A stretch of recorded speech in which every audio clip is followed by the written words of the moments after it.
ભાઈ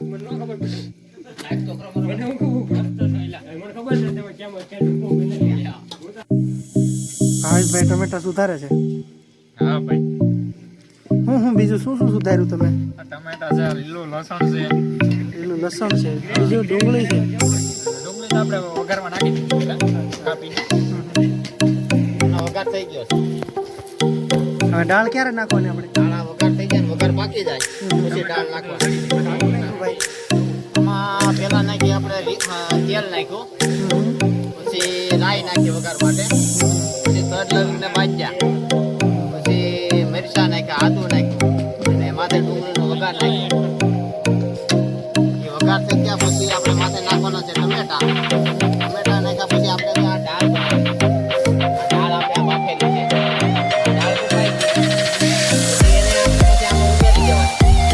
આમાં ઉમેર્યા પછી આ બધા મસાલા પાછા એમાં એડ થાય. બાકીની દાળ બનાવે ને આપણે લોકો એ દાળ બનાવે. જો ભાઈ આ પરોઠા લઈ જાય છે હમણાં અંદર આપણા ચૂલા ઉપર શેકશે આપણા જયસુખભાઈ, જે અત્યારે રોટલી વણી રહ્યા છે, પરોઠું બનાવે છે. અશોકભાઈ ડુંગળી સમારી રહ્યા છે, લખુજીભાઈ પરોઠા બનાવી રહ્યા છે. આ બધો ખવાઈ જાય છે જયસુખભાઈ લોટ ફાઇનલ ને? કેટલા લોકોનો પ્રોગ્રામ છે આ? 15 જણા. જયસુખભાઈ તમે શું કહેતા હતા હમણાં? કોને પ્રોગ્રામ છે? હા એ પેલા કોને ધરવાનું છે? ઈ કોણ?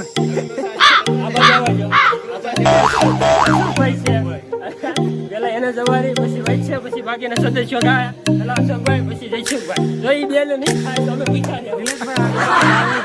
પ્રોસેસ કહેજો ને અમને કઈ રીતના બને.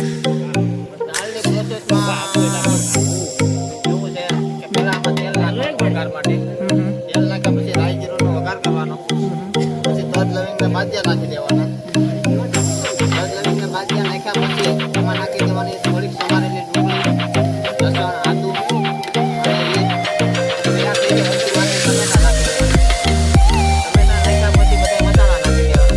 મરચું છે, ધાણા જીરું છે, પછી મરચાં બધું પાકી ગયા પછી આપણે આ દાળ બાફેલી છે.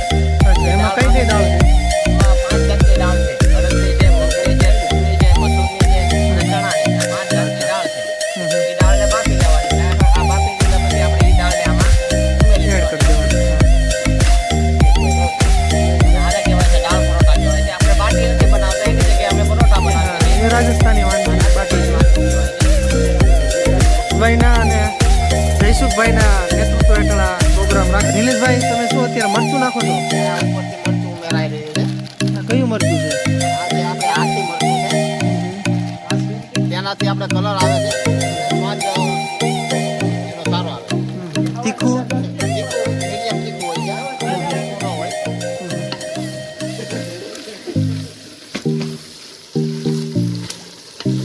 કલર પકડાય છે ધીરે ધીરે ને. કલર પકડવા મળ્યો છે હવે. ડુંગળી ને ટમેટા દાળ નાખી દીધી એમ ને? હા, આમાં દાળ હવે ઉમેરા ગઈ છે.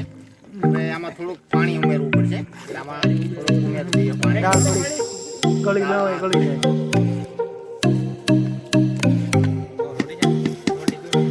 થઈ ગયું એમ ને? આ તૈયાર થઈ ગઈ છે.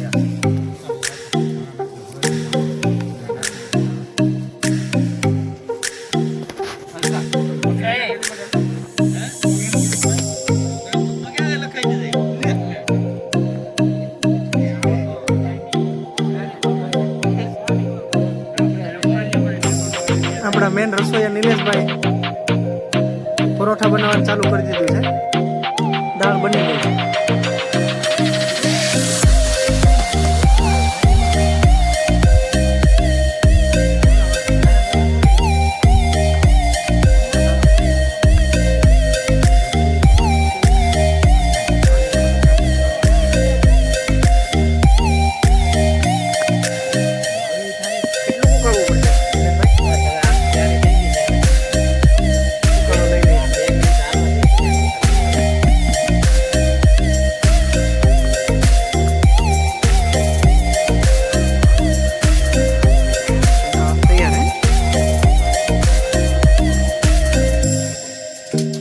શેકાવાનું ચાલુ છે ભાઈ. અમારા મનીષભાઈ અને મનીષભાઈ વાઘેલા. જો ભાઈ નિલેશભાઈ આમાં ભાતે હારે હોય. છેલ્લે પરોઠા અને પછી એમ થાય કે ભાઈ પરોઠા નથી ખાવા તો એની હારે ભાત પણ છેલ્લે ભાત એની હારે ખાવાનો પણ. દાળ. હા. ઓકે. આ જીરા રાઈસ કહેવાય ને આને તો. આ મોટા ભાઈ પ્રોગ્રામ થઈ રહ્યો છે ભાઈ. મનીષભાઈ વાઘેલાના નેતૃત્વ હેઠળ અને જયસુખભાઈના માર્ગદર્શન હેઠળ બાબાનો જન્મદિન છે. હા એની પાર્ટી છે. ઊભો થાય તો